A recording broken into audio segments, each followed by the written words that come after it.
Shalom à tous, que la grâce et la paix de notre Seigneur Jésus soient notre partage en ce jour du vendredi 21 août 2026. Soyez les bienvenus à notre programme Paraclésis. Et l'exhortation du jour est intitulée comme suit: Transformer son intelligence pour changer sa destinée. Transformer son intelligence pour changer sa destinée. Romains chapitre 12, le verset 2. Nous allons prendre juste la partie A. Ne vous conformez pas au siècle présent, mais soyez transformés par le renouvellement de l'intelligence. Le mot transformer en grec est métamorpho, qui signifie transformer, changer de forme, être transfiguré. Le mot exprime une transformation profonde et non un simple changement extérieur.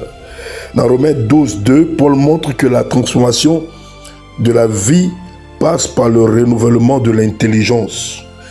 Beaucoup de personnes veulent une nouvelle vie, tout en conservant une ancienne manière de penser.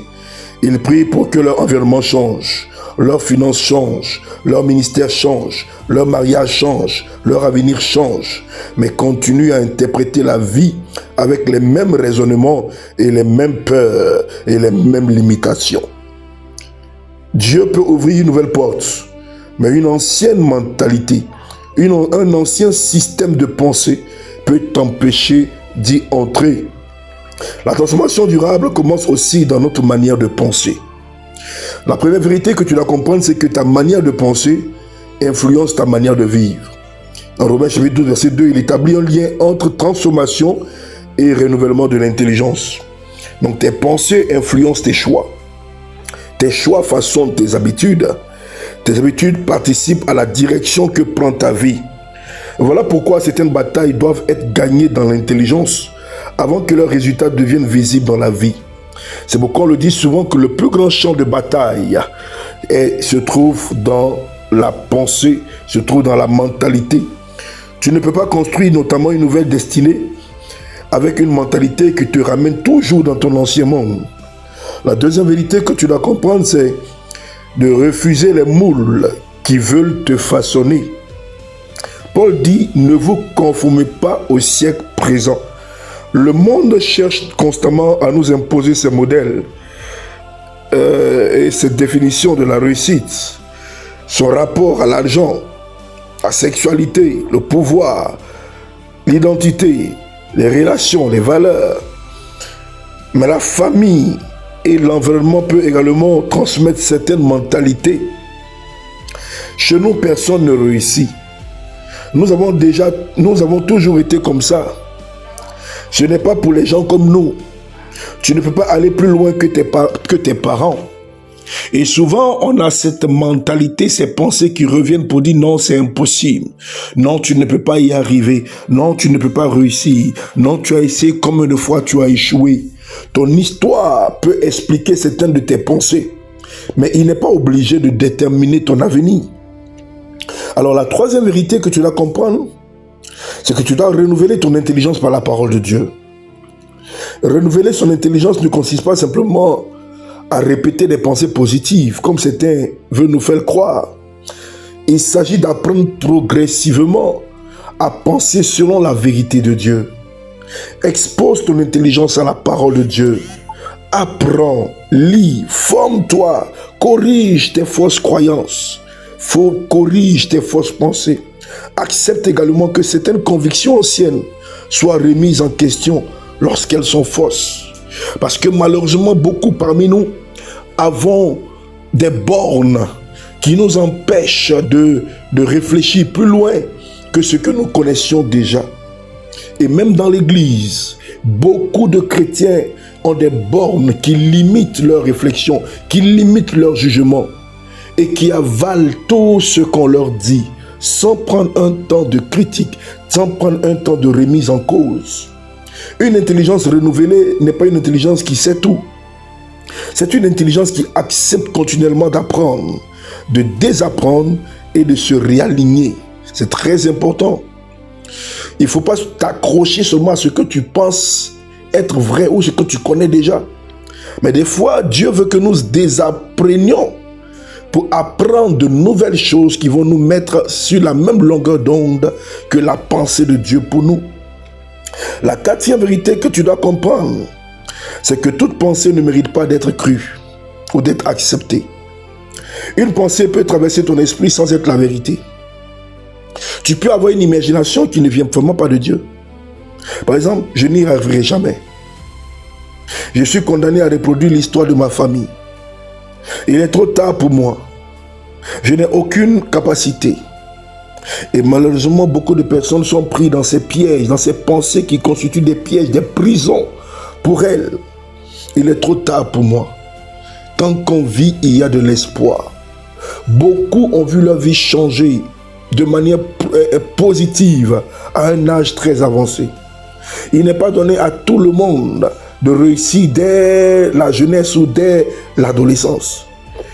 Il y a des personnes qui te font croire que voici l'âge à laquelle tu dois réaliser et que quand tu n'es pas cet âge-là, c'est fini pour toi. Refuse ces pensées, refuse ces mentalités. Tant que tu vis, tout peut aller pour le mieux pour toi.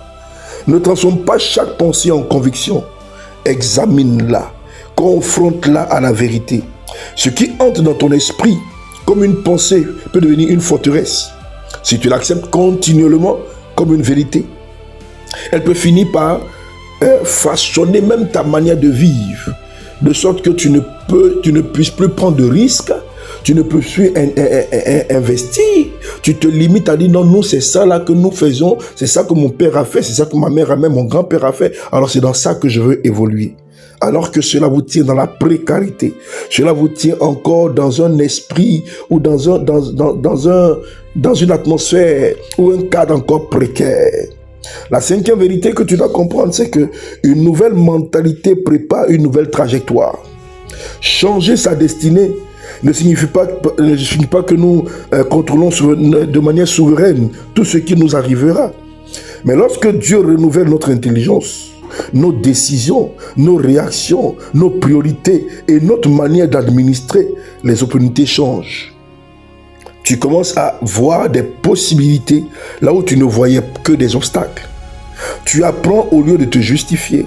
Tu corriges au lieu d'abandonner. Tu progresses au lieu de te comparer. Donc, ton prochain niveau peut exiger une manière de penser que ton ancien niveau de vie, que ton ancien toi ne t'avait jamais apprise. Et la sixième vérité que tu dois comprendre, tu ne peux pas penser de la même manière et attendre à des résultats différents. Proverbe 23, 7 nous dit ceci, car il est comme les pensées de son âme. Il existe des relations profondes entre ce qui se passe en toi et la manière dont tu conduis ta vie. Tu ne peux pas continuellement nourrir les mêmes raisonnements, conserver les mêmes croyances limitantes, prendre les mêmes décisions et espérer produire constamment des résultats contraires. Si ta manière de penser ne change jamais, ta manière d'agir risque de reproduire les mêmes chemins. Tu veux une autre situation financière. Il faudra peut-être revoir ta manière de penser, de travailler et de gérer.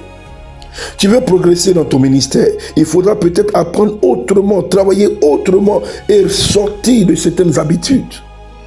Tu veux progresser dans ce que tu fais, tu veux des relations différentes. Certaines conceptions de toi-même, des autres, du pardon, des limites et de l'amour devront être renouvelées, devront être revues. Alors, tu ne peux pas continuer à penser de la même manière, agir de la même manière et t'attendre continuellement à un résultat contraire. Voilà pourquoi Paul ne dit pas seulement « soyez transformés », il précise le processus par le renouvellement de l'intelligence. Autrement dit, si Dieu veut transformer certains domaines de ta vie, il devra aussi transformer certaines manières de penser. Si Dieu veut changer ton histoire, il s'attaquera à ton système de pensée. Parce que ce n'est pas toutes les choses, ce n'est pas toutes les situations qui sont dues à des démons ou à une situation spirituelle. Souvent, le système de pensée est la cause d'une manière de vivre et des résultats que nous avons. Une nouvelle saison exige parfois une nouvelle mentalité. Romains 12, 2 nous révèle justement que la transformation passe par le renouvellement de l'intelligence. Quand ta manière de penser change, ta manière de voir change. Quand ta manière de voir change, tes décisions changent. Quand tes décisions changent, ta trajectoire peut changer. Quand ta pensée est changée, cela te prépare à un changement de trajectoire pour des temps meilleurs pour toi. C'est pourquoi je veux que tu fasses ces proclamations avec moi. Au nom de Jésus, mon intelligence sera renouvelée par la vérité divine. Je refuse les mentalités qui me limitent. Je refuse les mentalités qui me bloquent. Je refuse les mentalités qui limitent ce que Dieu veut développer en moi. Je ne serai pas prisonnier de mon passé au nom de Jésus-Christ. Je reçois la sagesse pour apprendre, évoluer et progresser. Mes pensées, mes décisions et mes habitudes seront alignées avec la volonté de Dieu au nom de Jésus. Je serai transformé intérieurement et cette transformation produira des fruits visibles dans ma vie au nom puissant de Jésus. Je t'invite alors à faire cette prière avec moi. Père éternel, au nom de Jésus-Christ, renouvelle mon intelligence. Révèle-moi les pensées, les croyances et raisonnements qui m'empêchent d'avancer. Apprends-moi à penser selon ta parole, à discerner selon ta volonté et à abandonner les mentalités qui ne correspondent plus à ce que tu veux accomplir à moi. Que ma transformation intérieure produise une nouvelle manière de vivre, de décider et d'avancer.